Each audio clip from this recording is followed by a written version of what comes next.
Hello everyone. Hopefully you are safe and doing well at your home. Now we are starting with our physics first chapter, rotational dynamics.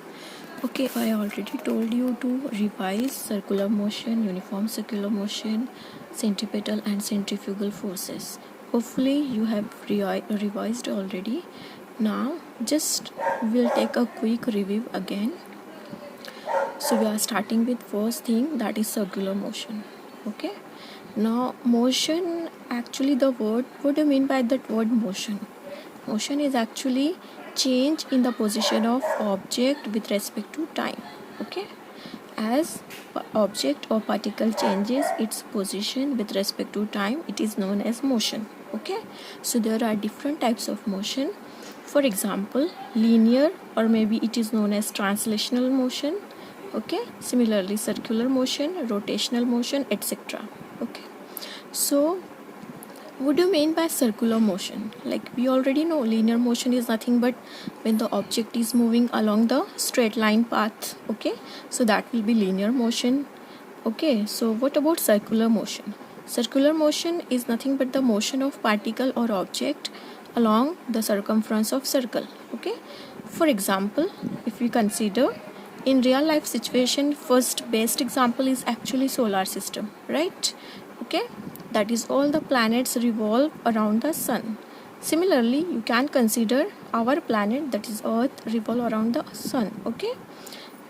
Okay, and the natural satellite of earth, that is moon, it is also revolving around the planet earth. Okay, so that is actually, all these are in circular motion. Okay, so these are real life examples of circular motion. Similarly, at the microscopic level, you can consider electrons are revolving around the nucleus of the atom. That is, electrons are actually in the circular motion. Okay, now there are many terms which we should know to study the circular motion. Okay, the first term, that is actually angular displacement. It is denoted by theta.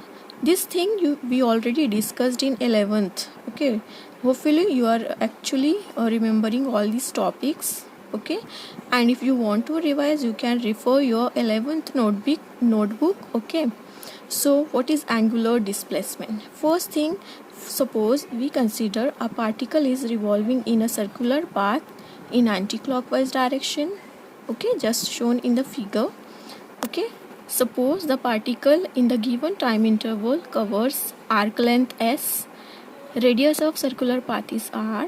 Okay, so from the starting to the final position, the angle that is made by the radius vector is actually denoted it as theta. So that theta is nothing but angular position or angular displacement.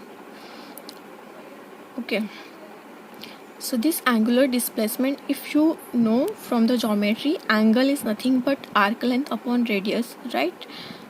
Okay, so if you are writing according to the figure, that angle theta, that will be equal to arc length s divided by radius r. So this is nothing but angular displacement. Okay, next thing, what is the SI unit of angular displacement? So we already know, for the angle, SI unit is radian. So angular displacement is having SI units radian. Similarly, if you want to decide the direction of the angular displacement, you should know right hand rule. Okay, what is right hand rule here? Suppose you consider your right hand in the position that the fingers are curled around and the thumb is outstretched. Suppose this curved finger indicates the direction of circular motion, that outstretched thumb will indicate the direction of angular displacement. Okay, in the figure it is shown, that is, particle is moving in anti-clockwise direction. Initial to final position is A to B. Angular displacement is theta here. So if we keep our curved finger in the direction of circular motion, so that outstretched thumb, that is vertically upward direction, is nothing but the direction of angular displacement. Similarly, if we consider clockwise direction, that will be vertically downward. Okay, now next term here is angular velocity, denoted by omega. We already discussed it earlier. That is nothing but velocity, you already know, is nothing but actually displacement upon time. So here it is, the time rate of change of angular displacement is called angular velocity. So if you are writing your formula for the finite time interval dt, so omega will be d theta by dt, that is angular displacement divided by time interval. SI unit here is again for angular displacement radian, for time is second, so it will be radian per second, and the direction will be same as that of the angular displacement. Okay, so next is here is angular acceleration, that is denoted by alpha. Now acceleration alpha will be actually time rate of change of angular velocity. Okay, so alpha is again alpha equal to d omega by dt, that is angular velocity divided by time, and here SI unit will be radian per second square. Now what about the direction? So if you want to decide the direction of angular acceleration, actually you have to see whether velocity is increasing or decreasing, that is whether the motion is accelerated or decelerated. Okay, so in the first figure that we consider here is motion in anti-clockwise direction and velocity is increasing. So in that case, this angular displacement will be having direction vertically upward direction, so that of angular velocity and alpha will be having same direction as that of angular velocity. In the figure B, suppose we consider again anti-clockwise direction, so angular displacement will be vertically upward. Okay, but here as omega is decreasing, so omega will have same direction of the angular displacement, but as omega is decreasing, here alpha will be vertically downward, alpha will be in vertically downward direction. Okay, now next here is, if we consider different cases, that is special case of circular motion, that is actually uniform circular motion. Okay, what is uniform circular motion? The motion of particle along the circumference of circle at constant speed. Okay, for example, so the best example again here is solar system, that is earth is revolving around the sun, or you can consider moon is revolving around the earth. So these are actually periodic motion, that is the time period for the motion is fixed, that is for the same time period it will cover a path in once. Okay, so uniform circular motion. Next here is uniform circular motion. If we consider, okay, so suppose we consider uniform circular motion as you see in the figure, so the linear velocity vector is actually tangential at the position of particle along the circumference of circle, just like you see here.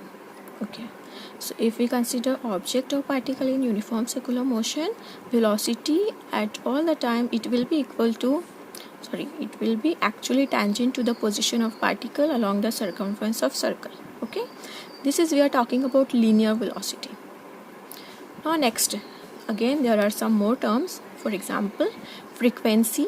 What is frequency? Mostly we denote it by f or small letter n, and frequency is nothing but actually number of revolutions in unit time. So if the particle is performing uniform circular motion, the number of revolution per unit time is known as frequency. Mostly the unit is actually it is 1 upon t, so it will be per second, and it is also known as hertz. The notation is Hz. You can write revolutions per minute, revolution per second, but mostly we consider revolution per second. Similarly, time period. Time period is nothing but the time taken for the particle performing uniform circular motion to complete one revolution. Okay, and the relation between t and f is f is equal to 1 upon t or vice versa. Okay, next thing, as we consider here linear velocity, or you will say tangential velocity, that tangential velocity is equal to displacement upon time, so s upon t. It is again, if you are relating that velocity with the angular velocity, we are getting relation v equal to r omega, where v is linear velocity, r is the radius of circle, omega is the angular velocity. Unit will be here meter per second. Similarly, we are finding here the relation v equal to circumference of circle divided by period. Okay, hopefully you will remember it, We already studied it, we already derived it earlier. Similarly, 1 upon t you can replace this by f, so 2 pi r f. This is nothing but tangential velocity. Okay. Next thing here, again we are showing the direction, that is, as the position of particle changes on the circumference of circle, the tangential velocity direction will be changing, but the magnitude will remain constant. Okay, that is what velocity is actually a vector quantity. So it will be having magnitude and direction. Here magnitude is constant, that is, as you already defined in definition, uniform circular motion is nothing but motion of particle along the circumference of circle with constant speed. Here we are taking actually magnitude of the velocity we consider. Okay. What about direction? As velocity is vector quantity, we should consider direction. Direction is actually tangent to the position of particle along the circumference of circle.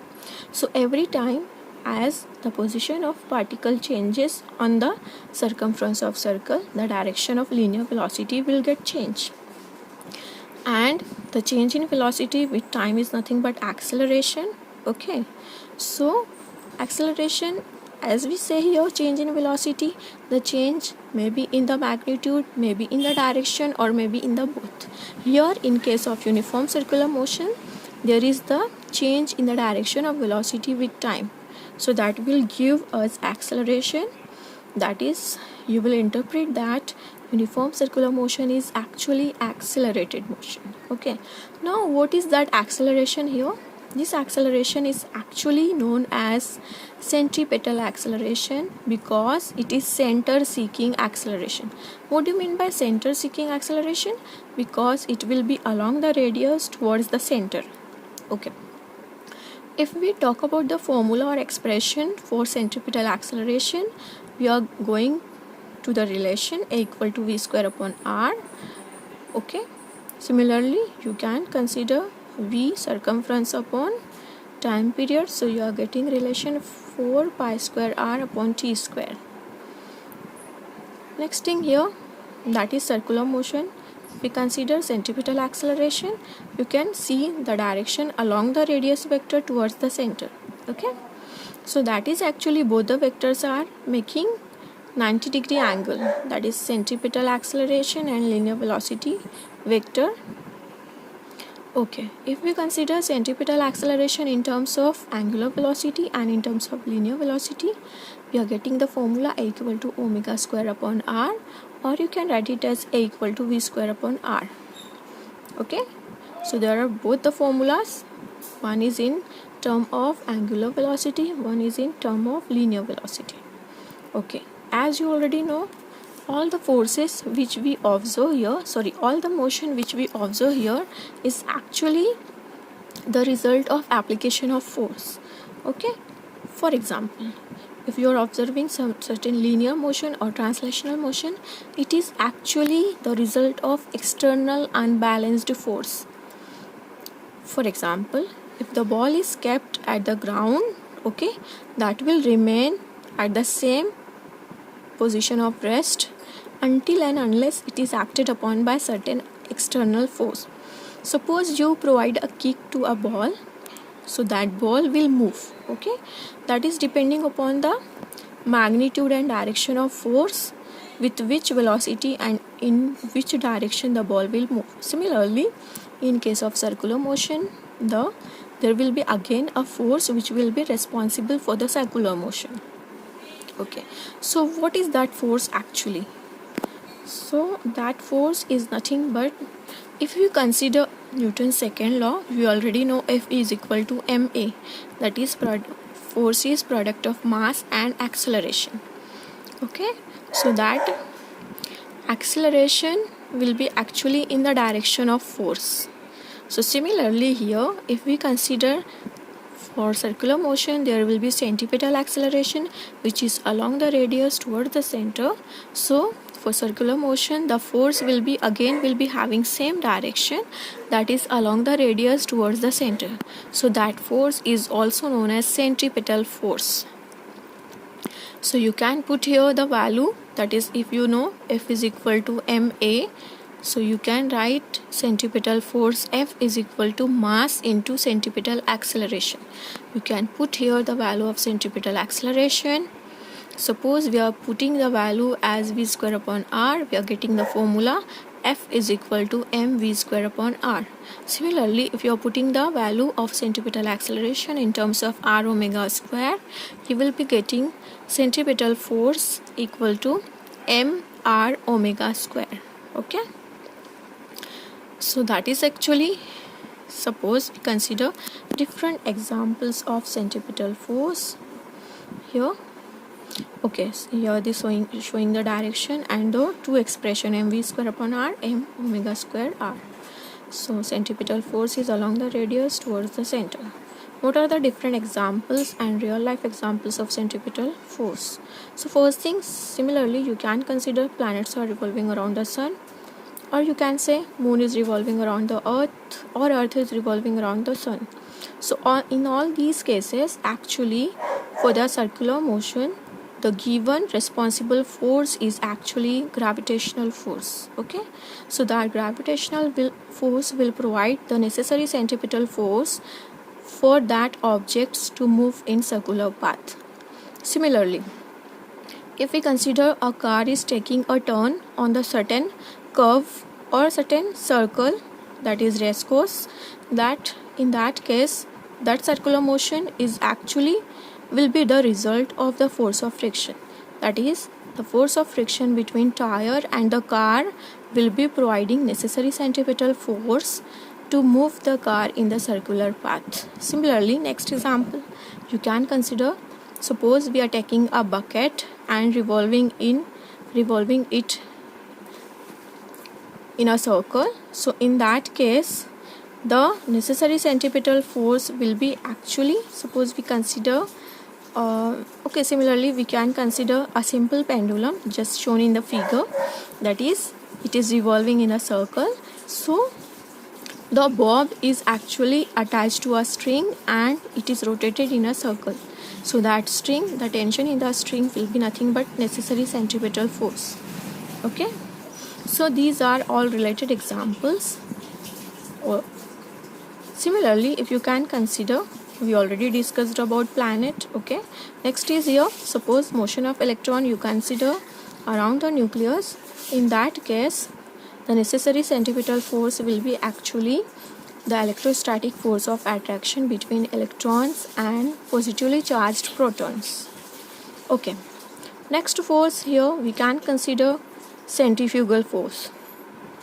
It is just like centripetal force, but it will be actually in opposite direction. That is, centripetal force is along the radius towards the center. Centrifugal force will be along the radius away from the center. So how this centrifugal force come into the situation? So this centrifugal force is actually nothing but, you can consider non-real force because it is not a result of interaction of object. Okay, it is actually the result of acceleration of non-inertial frame of reference. So hopefully you already remember what do you mean by inertial frame, what do you mean by non-inertial frame, and what are different example. Simple example you can consider, suppose you are sitting in a car and a brake is suddenly applied. What is your experience here? That is, you will feel forward push. Okay, you will lean in forward direction if brake is suddenly applied. So that is nothing but, this effect is nothing but because of application of centrifugal force. Similarly, you can consider, if a car is moving, you are sitting in a car and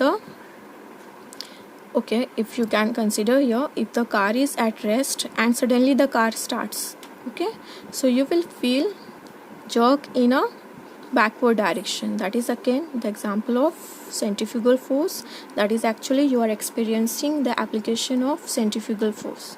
So there are many examples. Similarly, you can consider, if the vehicle is traveling along the certain curve or along the certain circular path, so the passenger in the vehicle will experience tangentially outward force. Okay, that is nothing but centrifugal force. Similarly, if you are taking a bucket full of water and you are rotating in a vertical circle, So actually the water is not spilling out from the bucket. That is actually because the weight of water is balanced by the centrifugal force at the top of the circle. So these are many examples. One of the best example is again your centrifuge machine.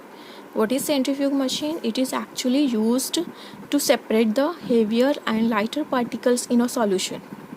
So what is it actually? Two test tubes are taken, solution is filled in it, test tube is sealed, and it is fixed in a machine and rotated either mechanically or by electrically, so that these two test tubes are actually rotating in a horizontal circle. What is here? As a result of circular motion, centrifugal force is acting on the particle and heavy particles are settled down at the bottom of the test tube. Okay, so this is nothing but again the example of centrifugal force. Similarly, you can experience the direction of centrifugal force if you are taking a certain simple pendulum in your hand and rotating in a vertical circle, and at the certain position you are just releasing the pendulum, it will go tangentially outward. That is, it will go in the direction of centrifugal force, that is along the radius away from the center. Okay, so these are many examples here. So we'll continue in next lecture. Thank you so much. Best